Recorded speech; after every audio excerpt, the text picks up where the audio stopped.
पण ज्या वेळेस श्रीकृष्ण परमात्मा अर्जुनाचे गुरु झाले, अर्जुनाला दिव्य दृष्टी दिली, दिव्य ज्ञान दिलं, आणि त्यावेळेस अर्जुनाला कळलं मी यांना मारणार नाही, हे माझ्या हातून मारणारे हे अगोदरच मेलेले आहेत म्हणजे सगळे. ते ज्ञान झालं आणि त्यावेळेस अर्जुनाच्या मुखात अनुभवाचे उद्गार निघाले, मी जन्माला त्याचं सार्थक झालं. तसं आम्हाला सुद्धा वाटलं पाहिजे की आम्ही जन्माला आलो, आमच्या जन्माचं सार्थक झालं. आणि म्हणून जर आपल्याला आपल्या जन्माचं सार्थक असं वाटत असेल तर आपण आपल्या मनाच्या मार्गानं कितीही जीवन जगण्याचा प्रयत्न करा, कितीही परमार्थ करा, परंतु तो परमार्थ सिद्धीपर्यंत जाईल असं मात्र नाही. म्हणून माऊली हरिपाठात म्हणतात पहा एक ठिकाणी, मनोमार्गे गेला येथेच मुखाला हरिपाठ स्थिरावला. आम्ही दररोज म्हणतो हरिपाठ, म्हणतो की नाही दररोज? आमचा हरिपाठ पाठ आहे, पाठ. पण वर्म मला सांगा, हरिपाठाला दुसरा अभंग कोणता अभंग आहे? दुसरा सौविधी जाण शास्त्रीकर 18 पुराण हरिश्री गाती. या अभंगात मध्ये एक चरण आहे पहा, मंथोनी नवनीता तैसे गे अनंता वाया व्यर्थ कथा. बघा माऊली सांगतात, मंथोनी नवनीता तैसे गे अनंता. दूध आहे, दुधामध्ये तूप आहे की नाही, लोणी आहे की नाही, पण दिसतंय का? पण दिसत नाही. त्या दुधातलं जर तूप पाहायचं असेल, लोणी पाहायचं असेल, त्याला एक प्रक्रिया आहे, क्रिया आहे. काय आहे? आता तुम्ही दुधावालेत, मला एक 5 लिटर दूध द्या, तुमचे पैसे नंतर देतो मी आणून. आता ते दूध दिलं त्यांनी 5 लिटर. आता आपण कीर्तनात आहोत म्हणून दिलं त्यांनी, आणि दिल्यानंतर काय केलं, ते दूध बसलं घुसळण करीत. मग त्या दुधातून तूप निघन का? का बरं दुधात नाही का? आहे, पण प्रक्रिया आहे. दूध घ्या, लालबुंद तापवा, त्यामध्ये इरजण टाका, इरजण त्याचं दही होईल, दह्याचं मंथन करा, लोणी निघल, ते आग्नीवर ठेवलं की तूप निघल. ही प्रक्रिया आहे. आणि तैसे घे अनंत माऊली म्हणतात, पण वाया व्यर्थ कथा. हे पाका आम्ही सगळे कथेमध्येच कुठलो. मी नाही सांगत, माऊली म्हणतात बरं का, वाया व्यर्थ कथा ते करू नये अशातला मी माणूस नाही तुम्हाला सांगतो. परंतु जाणून करायचे कुठली गोष्ट. ओळखीच्या माणसाला राम राम का बिगर ओळखीच्या, बरोबर आहे ना? आता किती ते माझं आयुष्य गेलं की इथं कंपनीमध्ये 38 वर्ष नोकरी केली तुम्हाला सांगतो. सावडीला 2-3 कीर्तनं झाले, इथं भूतकरवाडीला आमचे 1-2 जोडदार राहतात, गोसावी वगैरे म्हणून त्यांच्याकडे काही वेळा आलो. इथं अजित भाऊ ते सगळे इथंच राहतात. तुम्ही ते लोक नव्हतं 5 वर्ष राहिलो तुम्हाला सांगतो त्या पासलीम गल्लीमध्ये. मग मला सांगा, आपली कधीतरी भेट झाली असेल, पण राम राम सामसाम झाला कधी? का बरं नाही? ओळखच नाही. मग ओळखीच्या माणसाला राम राम घालत मजा आहे ना, नाही का बिगर ओळखीच्या? एखाद्यानं ठरवलं राम राम म्हणायला काय अडचण आहे, दिसल त्याला राम राम घालू. आणि म्हणून त्याला ठरवलं की जो दिसल त्याला राम राम, दिसल त्याला राम राम, दिसल त्याला राम राम. 4-8 दिवस सगळी मंडळी म्हणली काय माणूस आहे बा, काय परिणाम झाला बा, दिसल त्याला राम राम घालतोय, दिसल त्याला राम राम घालतोय. पण 1-2 महिने झाल्यानंतर ते वाह वाह करणारे ते काय म्हणतील? हा, मी नाही म्हणत, तुम्ही म्हणा. आणि तोच राम राम जर ओळखीच्या माणसाला दररोज घातला तर. म्हणून देवदेव चाललाय, पण देव ओळखून देवदेव करायचं. आणि आपण देव ओळखून देव करत नाही, म्हणून तुकोबाराने शेरा मारलाय, गेले विसरून खऱ्या देवा, गेले विसरून खऱ्या देवा, गेले विसरून खऱ्या देवा, गेले विसरून खऱ्या देवा. तुका म्हणे कैसे अंधळे,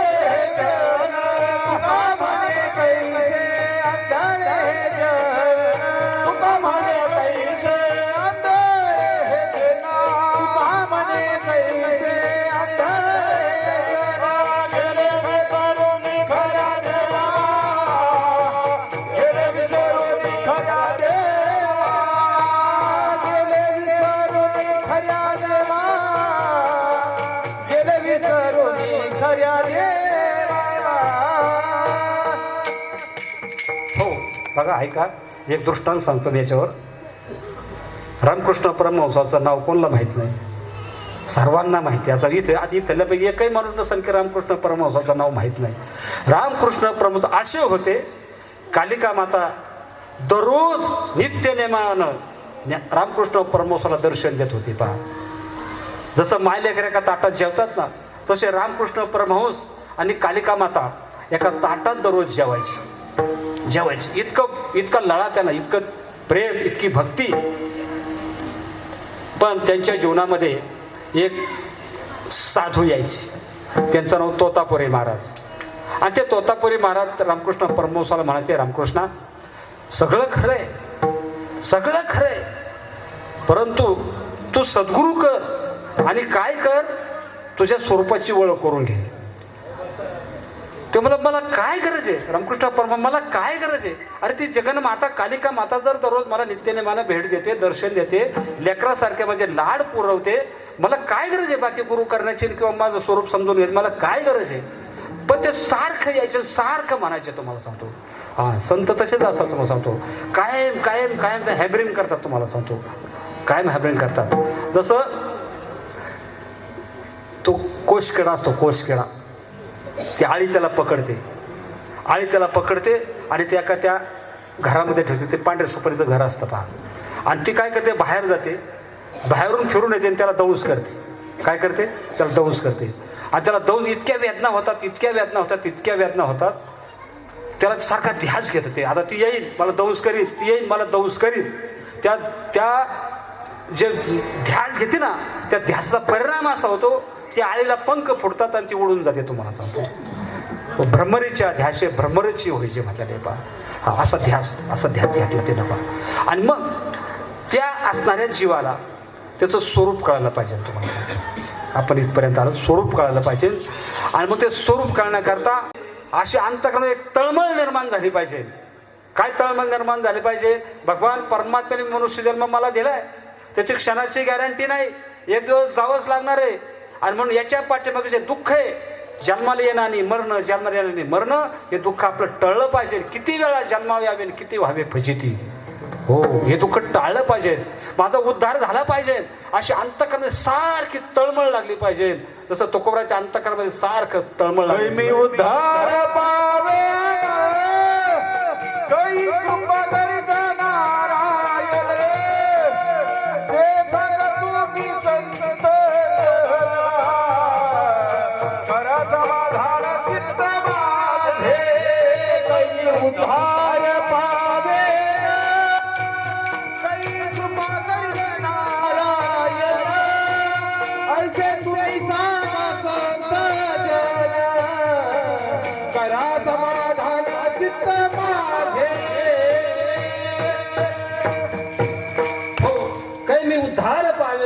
काय कृपा करी नारायण, आईसे सांगा तुम्ही संत जन, आईशी चिंता करी सदा सर्व काळ. रात्रंदिवस हीच तळमळ, रात्रंदिवस ही चिंता लागली पाहिजे की माझा उद्धार झाला पाहिजे. आणि म्हणून आपला उद्धार जर व्हायचा असं तर त्याच्या जीवनामध्ये 2 नंबरची दुर्लभ गोष्ट, विशेष दुर्लभ गोष्ट, एक झाली मनुष्य जन्म, आणि 2 नंबरची दुर्लभ गोष्ट असेल तर त्याच्या जीवनामध्ये संत भेटले पाहिजे. संत भेटले पाहिजे. मग संत काय गल्लोगल्लीच आहेत का, बाजारात आहेत का? आज कीर्तन प्रवचन जर म्हटलं ना, संस्था आहेत, संस्था पाहुणे, संस्था आहेत. पोराला तिथं घालायचं, 4-6 वर्ष राहिले की कीर्तनकार तयार झाले, इकडं समाजाला लुटायला मोकळे. हो, मग मला सांगा, मग त्यांना संत म्हणायचं का? तुकोबराने असे 4-7 देवाने तुकोबराच्या समोर उभे केले, मोठमोठे पट्टीचे कीर्तनकार उभे केले, आणि तुकोबराला म्हणले संत आहेत हे, यांना संत म्हणा. तुकोबराने निक्षून सांगितलं, तुम्हाला सांगतो, करीशी ती करी माझे सुखे, परी मी त्याची मुखे न म्हणे संत. देवा तुला काय करायचं ते खुशाल कर, पण मी यांना संत म्हणणार नाही. पोटासाठी संत कलित झाले बहुत, कथा करतो देवाची अंतरेषा पाहू लोभाची, मुखी सांगे ब्रह्मज्ञान जनलोकीची कापितो मावरी भगवा झाला नाने, अंतरी वश केला नाने, अंतरी वश केला काने, अंतरी वश केला काने, अंतरी वश केला काने, अंतरी वश केला काने, अंतरी वश केला काने. आणि म्हणून जर संताशिवाय जीवनाचं सार्थक जर होत नाही, मग संत काय गल्लोगल्लीच आहेत का? संत भेट सहज आहे का? सहज नाही संत भेट, सहज नाही. आमच्यासारखे महाराज तुम्हाला सहज भेटतील, पण संत सहज भेटणार नाही. संत सहज भेटत नाही. संत भेट अवघड आहे. किती अवघड आहे? बहु अवघड आहे संत भेटी, बहु अवघड आहे संत भेटी.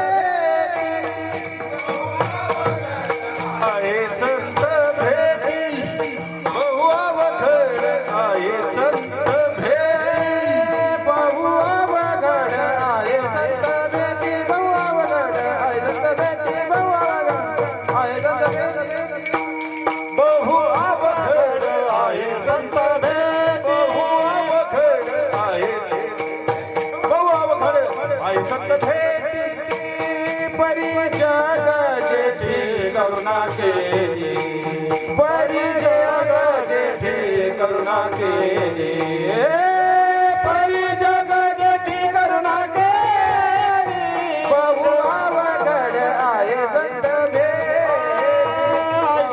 मामाचा दावी नारायण परी जग जेठी करुणा केली परी जग जेठी करुणा केली असे वर्मभद दावी नारायण ऐसे वर्मभद दावी नारायण नारायण नारायण बहु अवघड आहे संत भेटी. बहु अवघड म्हणजे किती अवघड. चंद्रामृतही सुखे सेवेल हसता जाता रवी धरवेल बाह्य हेळा सागर तरवेल परी त्या साधूची भेटी न होईल.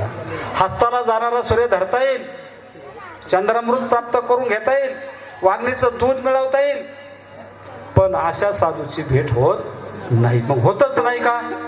होते, पण कधी होते? पुण्य फळले बहुत दिवसा पुण्य फळले बहुत दिवसा पुण्य फळले बहुत दिवसा पुण्य फळले बहुत दिवसा भाग्य उदयाचा ठसा भाग्य उदयाचा ठसा भाग्य उदयाचा ठसा भाग्य उदयाचा ठसा झालो सन्मुख तो कैसा झालो सन्मुख तो कैसा झालो सन्मुख तो कैसा झालो सन्मुख तो कैसा अंत चरण पावलो संत चरण पावलो संत चरण पावलो संत चरण पावलो आज फिटले माझे घोडे आज फिटले माझे घोडे आज फिटले माझे घोडे आज फिटले माझे घोडे आज फिटले माझे घोडे आज फिटले माझे आज फिटले माझे घोडे आज फिटले माझे घोडे. तुकोबाराय म्हणतात की भाग्याचा उदय झाला, पुण्य फळाला आलं की जीवनामध्ये संत भेटतात. किंवा माऊली सांगतात ज्ञानेश्वरीमध्ये आईशी कर्मदशा साम्य जे थोय वेरेचा ते सद्गुरु अपैसा भेटेची गा. कर्माची साम्यदशा झाली की सद्गुरु स्वतःहून भेटत असतात. पहा आता कर्माची साम्यदशा कशाला म्हणतात? आलाच ना प्रश्न परत. 3 दोष आहेत, मल विक्षेप आणि आवरण. हे 3 दोष आहेत, मल आणि विक्षेप. मल म्हणजे पाप करण्याची वृत्ती, विक्षेप म्हणजे चित्ताची चंचलता. हे 2 दोष हे निष्काम कर्म आणि निष्काम उपासना यानं जातात बरं का. मदविक्षेप, निष्काम कर्म आणि निष्काम उपासना हे 2 दोष जातात. म्हणजे जसं आता तुम्ही कर्म करता ना, आता वारीचं कर्म करताय, निष्काम कर्म आहे, यानं हा मलदोष जाईल, विक्षेप पण जाईल उपासनेने. ज्या उपासना चालत ना आपल्या, या उपासनेने मल आणि विक्षेप हे 2 दोष जातील. पण 3रा दोष शिल्लक राहिला, त्याला आवरण नावाचा दोष म्हणतात. आवरण म्हणजे काय? अज्ञान. आणि अज्ञान कोणतं? सगळ्यात मोठं अज्ञान स्वस्वरूपाचं अज्ञान आहे. सगळ्यात मोठं अज्ञान कोणतं आहे? आपण मूळ मुद्दे परत तिथं झालो, स्वस्वरूपाचं अज्ञान. आणि ते अज्ञान फक्त आणि फक्त संतच घालतात, तुम्हाला सांगतो. म्हणून ज्यावेळेस कर्माची साम्यदशा होते त्यावेळेस जीवनामध्ये साधू हा भेटतच असतात. मला हे सांगायचं आहे की साधू हे भेटतच असतात. आणि साधू भेटल्यानंतर जसं तुकोबराय गंगेवर स्नान करता चाललेत, गंगेवर स्नान करता चाललेत आणि स्नानावर जात असताना तुकोबरायचं भाग्य उदायला आलं आणि बाबाजी चैतन्य नावाच्या महात्म्यानं त्यांना सापडवलं. कुठं? गंगेवर स्नान सापडविले वाटे जाता गंगा स्नाना मस्त केतो जाना हेवीला कर म्हटले. त्या ठिकाणी सापडवलं. आणि ज्यावेळेस सापडवलं बाबाजी चैतन्याची आणि जगुरु तुकोबरायांची ज्यावेळेस भेट झाली, नजर झाली. आणि भेट झाल्याबरोबर ज्या काळाला भेट झाली, ज्या वेळेला भेट झाली आणि पायाला मिठी पडली, ते सगळ्याला धन्यतेचं अभंगाचं पहिलं चरण. धन्य काळ संत भेटी, धन्य काळ संत भेटी, धन्य काळ संत भेटी, धन्य काळ संत भेटी. ओ धन्य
बाबाजी चैतन्याचे जगत तुकोबऱ्यांची भेट झाली. गंगेवर स्नानाला जात असताना भेट झाली आणि भेट झाल्याबरोबर फक्त दोघांची नजर झाली. काय झाली? फक्त नजर झाली साहेब. कारण संत त्या असणाऱ्या मुमुक्षीवर म्हणजे ज्यांना उद्धाराचे तळमळे ज्यांना उद्धाराचे तळमळे ना असे जे मुमुक्ष असतात ना, जिज्ञासू असतात, त्याला परमार्थ पिपासू म्हणतात. अशा जिज्ञासू ज्यावेळेस भेटतात त्यावेळेस संत काय करतात? त्यांच्यावर कृपा करतात. संत जे कृपा करतात ते काही माध्यमातून कृपा करतात. दृष्टीच्या माध्यमातून कृपा करतात, स्पर्शाच्या माध्यमातून कृपा करतात, शब्दाच्या माध्यमातून कृपा करतील. कोणत्या माध्यमातून कृपा करते सांगता येत नाही. पण ज्यावेळेस त्यांची नजर झाली, जसं माऊली म्हणतात, कृपा कटाक्षाने हळिले आपल्या पदी बैसविले बाप रोखमध्ये विठ्ठले भक्ता दिदले वरदान. ज्यावेळेस फक्त नजरेनं जशी कासवीन आपल्या पिलाला स्तनपान करत नाही, फक्त डोळे भरून प्रेमानं पाहते, तिकडं त्यांचे पोटं भरतात. तसं संत त्या सत्शिष्याकडे, त्या साधकाकडे, त्या मुमुक्षुकडे, त्या जिज्ञासूकडे फक्त प्रेमानं पाहतात, त्या नजरेनं पाहतात. त्या नजरेतून त्यांच्यावर कृपा होते, तुम्हाला सांगतो. आणि ज्यावेळेस तुकोबरावर कृपा झाली त्यावेळेस त्यांच्या जीवनामध्ये अनेक प्रकारचे संदेह होते, अनेक प्रकारच्या शंका होत्या. कोणकोणत्या शंका होत्या मी सुरुवातीला सांगून गेलाय. ब्रह्म सगुण आहे का निर्गुण आहे? मी जीव आहे का शिव आहे? जगत सत्य आहे का मिथ्या आहे? अनेक होते. पण ज्यावेळेस नुसती नजर झाली, त्यांच्यावर कृपा केली, परिणाम त्यांचे सगळे संदेह निघून गेले. अभंगाचं दुसरं चरण. संदेहाचा सुटला संदेहाचा सुटला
म्हणतात फक्त त्यांनी नजर टाकली, बघितलं, माझ्या सगळे जीवनातले संदेह गेले, सगळे संदेह गेले. फक्त भेट झाल्याचा परिणाम आहे बरं का, संतांची बरं का, संतांची सांगतोय मी, महाराजांची नाही. भेट झाल्याचा परिणाम जीवनातले सगळे संदेह गेले. हो, सगळे संदेह गेले. म्हणतात मी कृतकृत्य झालो म्हणले, कृतकृत्य झालो म्हणतात. पहा, नुसते संदेश गेले नाहीत किंवा नुसती भेट नाही झाली, ज्यावेळेस भेट झाली त्यावेळेस त्यांनी तुकोबराला अनुग्रह दिला. अनुग्रह दिला म्हणजे कृपा दिली, कृपा केली, बोध दिला. हा बघा, बाबाजींनी स्वप्नी येऊनी तुकायाला अनुग्रह दिला निजप्रती. जगद्गुरु तुका अवतार नामयाचा आपण म्हणतो ना, हा मुख्य महाविष्णू संप्रदायाचे मूळ या भागातलं चरण आहे. बाबाजींनी स्वप्नी तुकाला अनुग्रह दिला. आता स्वप्नात अनुग्रह दिलेला खरा का खोटा? खरा का खोटा? स्वप्नातला अनुभव खरा का खोटा? मला सांगा, आता आपण जागे आहोत का झोपेत आहोत? हा, नक्की नक्की जागे आहोत ना? हो, जागेच आहेत आम्ही. आम्ही तुम्ही बोलतोच मानव, जागेच आहेत ना आम्ही. पण संत महात्मे सांगतात आपण सर्वजण झोपलेले आहोत. तरी या विद्येच्या निदा विश्व स्वप्नाचा हा धंदा भोगीत होता प्रभुता अनादी जो. आपण अविद्यारूपी आज्ञारूपी स्वप्नात आहोत. आपल्याला आपलं ज्ञान नाही, या स्वप्नात येतं. आपण तुम्हाला सांगतो, मग आपल्याला दुःखाला कारण फक्त आपलं अज्ञान आहे. बघा, एक कोटी सांगू तो 1 मिनिटामध्ये, वेळ संपला, फक्त 15 मिनिटं राहिलेत माझ्याकडं.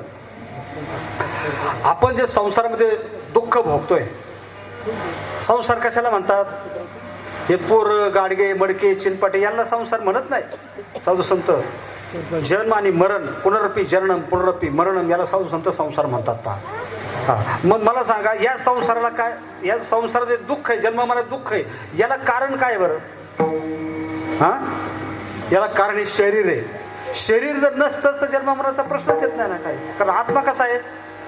आत्मा नैनम छंदंती शस्त्र नैनम दहाती पावका, जाळीता जळेना, तुडिता तुटेना, कापेता कापेना, असा तो आत्मा आहे. तो जाळेनं जळत नाही, कापल्यानं कापत नाही, भिजल्यानं भिजत नाही, असा तो आत्मा आहे.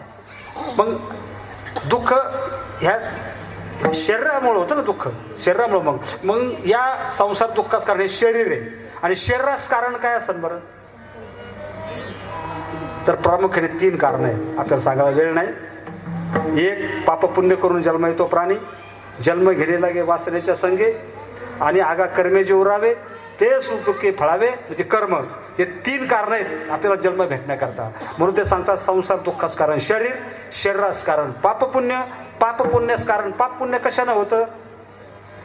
अनुकूल प्रतिकूल ज्ञानानं होतं. अनुकूल प्रतिकूल ज्ञानानं कशामुळे होतं? धर्मामुळे होतं. पहा, आणि धर्म कशामुळे होतो? भेदानं होतो. हा लहान तो मोठा, तो अमक्या जातीचा तो अमक्या जातीचा. आता काय काय ठिकाणी भाऊने, आता मी अतिशोधी सांगत नाही, एखाद्या कीर्तनकारांनी म्हटले हे खाली बस, धोतार नेसून मग विना घे. बघा, बरोबर आहे का नाही? पण इथं ह्या रंगाने पाहायचंच नाही, अंतरंगातून पाहायचं आहे तुम्हाला सांगतो. आणि ते साधून आम्हाला शिकवलंय तुम्हाला सांगतो. हे वर उस डोंगा परी रस मोहे डोंगा, काय भरलं शिवरल्या. आणि म्हणून संत आपल्याला ती कला शिकवतात. तुम्हाला संत काय करतात? आपल्याला ती कला शिकवतात. म्हणून काय करायचं की आपण आपलं स्वरूपाची आपल्याला ओळख करून घ्यायची. मग काय करता यायचं? तर काय मी काय सांगत होतो? भेद ज्ञान. भेद ज्ञानाला कारण काय? अनुकूल प्रतिकूल ज्ञान. अनुकूल प्रतिकूल भेद ज्ञान, आणि भेद ज्ञानाला कारण काय असेल तर अज्ञान. आणि सर्वात मोठं अज्ञान कोणतं आहे? आपल्या स्वरूपाचं अज्ञान आहे. आणि म्हणून आपल्याला भीती आहे मरणाची, म्हणून भीती आहे. फक्त एक दृष्टांत सांगतो माऊलीचा, तुम्हाला सांगतो. मीठ कोणाला माहीत नाही? मीठ सगळ्याला माहिती आहे. मीठ नाही माहीत असं माणूसच नाही ना. एकही मनुष्य प्राणी नाही त्याला मीठ माहीत नाही. पण ते मीठ कुठं तयार होतं? समुद्रात तयार होतं. कशापासून तयार होतं? पाण्यापासून. बरोबर, मीठ पाण्यापासून तयार होतं. आता ते द्रवरूप असणारं ते घनरूपात आलं मिठाच्या रूपानं. आणि ज्यावेळेस मीठ तयार झालं मग तिथं गोण्यात भरलं, ट्रकमध्ये टाकलं किंवा त्या बोटीमध्ये टाकलं असेल, कशात टाकलं ते आलं, व्यापाऱ्याकडे आलं, व्यापाऱ्याकडून किराणा दुकानात आलं, किराणा दुकानात आपल्या घरात आलं, घरात येऊन बरणीत आलं. आणि जोपर्यंत ते बरणीत होतं मीठ, त्यावेळेस ते मीठ म्हणायचं कोण? बरणीतलं. मला मरणाची भीती नाही, कारण मी जर पाण्यात पडलो तर बुडून मरण ही भीती कोणाला होती? मिठाला होती. कोणत्या? बर्नीतल्या मिठाला होती. आणि दररोज ते भियायचं, मी पाण्यात पडलो तो बुडून मरण, पाण्यात पडलो तो बुडून मरण, पाण्यात पडलो तो बुडून मरण. पण एक दिवस हे अजित भाऊला काय काम नाही कोणाला माहिती, बोलवले सगळे मंडळी आणि म्हणले हे माझे मित्र आले सगळे, पोहे करा. मग त्या ताईनं आपलं लगेच पोहे घेतले, पाण्यात टाकले, त्याच्यात ते मीठ टाकलं आणि पोहे तयार केले. आता ते बर्नीतलं मीठ ज्यावेळेस त्या ताईनं त्या पोह्याला वापरलं, त्या असणाऱ्या मिठाचं काय झालं? पाणी झालं. आणि मग ते बर्नीतलं मीठ म्हणायला लागलं, अरे मी आत्तापर्यंत म्हणत होतो, भीत होतो, मी पाण्यात पडलो तो बुडून मरण, पाण्यात पडलो तो बुडून मरण, पण माझं स्वरूपच पाणी आहे. आता माझं स्वरूप जर पाणी आहे, आता मला बुडण्याची भीती राहिली का? नाही. कधी? स्वरूपाचं ज्ञान झालं. आता ओवी सांगतो तुम्हाला, पाणी बुडवू मिठाते, तो मिठाची पाणी आयते, झाल्याने अद्वैते, नाशल्याने भयनाशे. अद्वैत स्थितीला गेलं, भीती संपली. तसं तुम्ही आम्हाला अद्वैत स्थितीला जायचंय, आणि अद्वैत स्थितीला जायचं म्हणजे आपल्याला अधिष्ठानाचं ज्ञान करून घ्यायचं, आणि ते अधिष्ठानाचं ज्ञान फक्त आणि फक्त संत करून देतात आणि त्या तत्वाच्या द्वारे कृपा करतात. म्हणून ज्यावेळेस तुकोबरायाला बाबाजीने स्वप्न इथपर्यंत आपण आलो होतो, अनुग्रह धिराण्याचं प्रतीक. आपण झोपेतच आहोत, आपण झोपेतच आहोत. तुम्हाला सांगतो कोणत्या अज्ञानरूपी आपण झोपेत आहोत. ओवी सांगितली तरी अविद्येची अनिदा, विश्व स्वप्नाचा धंदा घोरत होता प्रभुता अनादी जो. आपण अविद्यारूपी अज्ञानरूपी स्वप्नात आहोत, आणि संत काय करतात? आपल्याला ज्ञान देतात पहा. म्हणून ते ज्ञान पैगाब्रवे जरी मती आणि अनावे तरी संताया बसावे सर्वश्रेष्ठ. तद्विधीपणी पातेनं परिप्रश्नेनं शिवया. म्हणून संतांची शरणागती करायची बरं का, संतांची शरणागती करायची. मग संत आपल्याला ज्ञान करून देतात. आणि ज्यावेळेस संत आपल्याला ज्ञान करून देतात, संत आपल्याला प्रसाद देतात. कोणता प्रसाद देतात? नामरूपी प्रसाद देतात. तुम्हाला सांगतो कोणता? नामरूपी प्रसाद देतात. आता नाम कशाला म्हणायचं? प्रश्न आलाच का पुढं? प्रश्न आला पुढं. एक वैखरी, वैखरीचं नाम आहे, आणि एक परेचं नाम आहे, एक अक्षरी नाम आहे आणि एक धुनात्मक नाम आहे. काय? एक अक्षरी नाम आणि एक धुनात्मक नाम आहे. अक्षरी नाम आपण जे दररोज म्हणतो ते रामकृष्ण हरी वासुदेव हरी ओम नमः शिवाय भगवते वासुदेव आहे. आणि एक धुनात्मक नाम आहे. त्या धुनात्मक नाम म्हणजे ना मोह हलेना ना जीवा स्मरेना, राम हमारा जप करे हम बैठे आराम क्या आराम, असं असं धुनात्मक नाम आहे. त्याला बोलायचं नाही, आवाज नाही, काय नाही. आणि असं असणारं नाम आपल्या आईच्या उदरामध्ये असताना आपण प्रत्येक जण त्याचं चिंतन करतोय, आणि त्याला अजपाजप म्हणतात. त्याला काय म्हणतात? अजपाजप. तो जातोय येतोय, जातोय येतोय, जातोय येतोय, पण आपल्याला त्याचा काय परिचय नाही. म्हणून माऊली ज्ञानोबाराने सांगितलं अजपा जपने उलट प्राणाचा आणि तेथेही मनाचा. आम्ही दररोज म्हणतोय, पण अजपाजप कोण जाणून घ्यायला तयार नाही. आईशी अजपा सकाळशी परंतु कडे जाणत्याशी सहज सांडोनी सायाशी पडवच नाही म्हटले पहा. असो. आणि म्हणून ज्यावेळेस तुकोबरायाला बाबाजी चैतन्याने नाम दिलं, आणि नाम दिल्यानंतर मग तुकोबराय काय आलं, जीवाची शिवाची भेट झाली. चुकलेलं होतं, पण देवा पण दूर गेलोत ना, नामानं काय होतं? जीवाची शिवाची भेट होते. आणि भेट झाल्यानंतर त्या ठिकाणी काही क्रिया घडल्या जातात पहा. आपल्या शरीरावर काही भाव तयार होतात, त्याला अष्टसात्विक भाव म्हणतात. तुकोबराचे अष्टसात्विक भाव झाले. आणि जेव्हा अष्टसात्विक भाव झाले तुकोबराचे, तुकोबरा म्हणतात आधी जन हे उद्धट, त्यात गुह्य करू नये प्रगट, आणि गुह्य जर प्रगट केलं तर मोडतील भक्तीच्या वाटण संत जन कोपतील. म्हणून मी जगाला काय सांगू? त्यावेळी त्यांनी सांगितलं मंत्र दिला राम कृष्ण हरी. मंत्र 3.5 कोटी मंत्र आहेत तुम्हाला सांगतो. मग मंत्र अनेक मंत्र आहेत, हरे राम हरे कृष्ण हे रामकृष्ण हरी हे ओम नमः शिवाय भगवते वासुदेव असे मंत्र दिला. पण आधी काय सांगितलं? बाबाजी आपले ही ज्ञानबाची मेघ हे परमार्थातले तुम्हाला सांगतो. ही संतांच्या संगतीनंतर कळती. हा. आणि म्हणून ज्यावेळेस तुकोबरायाला बाबाजी चैतन्यांनी नाम सांगितलं, नामरूपी प्रसाद दिला, आणि त्या प्रसादाचा परिणाम असं सांगतात की मी त्या असं दुर्धर अशा भवसागरातून म्हणजे मी तरुण गेलो. अभंगाचं 3रं चरण. बाबा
विठोबार कुमाई विठोबार कुमाई विठोबार कुमाई कुमाई विठोबार कुमाई विठोबार कुमाई विठोबार कुमाई विठोबार कुमाई विठोबार कुमाई विठोबार कुमाई विठोबार कुमाई विठोबार कुमाई